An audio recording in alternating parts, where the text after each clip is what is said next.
Tahun 1989 terbit buku Soeharto, Pikiran, Ucapan, dan Tindakan Saya.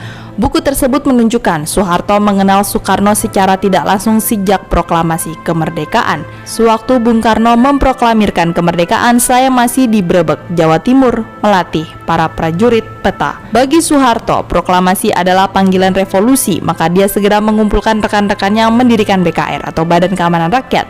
Pada umur 24 tahun, untuk pertama kalinya Soeharto memimpin pertempuran.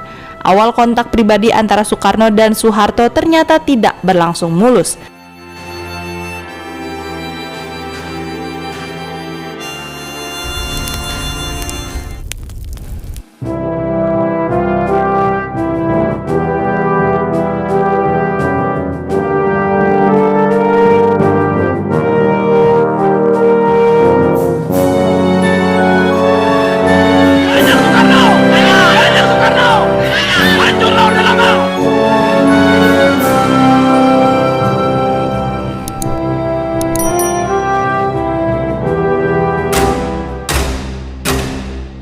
Tahun 1947, sekelompok perwira militer di Yogyakarta, ibu kota Republik, berkomplot dengan sejumlah politisi, merencanakan kudeta untuk menumbangkan kekuasaan presiden. Menurut laporan intelijen, makar akan dipimpin oleh Mayor Jenderal Sudarsono, yaitu Panglima Divisi Diponegoro, atasan langsung Letnan Kolonel Soeharto. Mendengar laporan tersebut, langsung datang perintah kepada Soeharto dari presiden atau panglima tertinggi, tangkap Jenderal Sudarsono. Sungguh gila gagasan semacam ini. Mana ada bawahan harus menangkap atasannya, sedangkan buktinya belum ada, keluh Soeharto. Dia menyatakan, saya dihadapkan kepada dilema, ada perintah langsung dari panglima tertinggi, tetapi tanpa menghiraukan hierarki untuk menangkap atasan saya langsung. Soeharto pun menolak perintah Soekarno. Dia berpegang teguh bahwa setiap perintah harus lewat hierarki. Dalam hal ini harus melalui Panglima Besar Sudirman, bukan dengan jalan pintas dari Panglima tertinggi langsung kepada komandan resimen seperti diri saya. Sejak itu Presiden memberi julukan saya Opsir Kopek. Pertemuan yang mengecewakan kembali berulang tahun 1958 di Semarang ketika Soeharto menjabat sebagai Panglima Diponegoro. Melihat PKI di Jawa Tengah yang mulai beringas ketika Presiden berkunjung, dia menanyakan, apakah PKI tidak berbahaya jika tidak bisa dikendalikan? Jawaban Soekarno sungguh mengecewakan Soeharto. Itu urusanku. Harto, kamu tentara. Masalah politik ini urusanku, jangan ikut-ikutan, serahkan semuanya kepada diriku.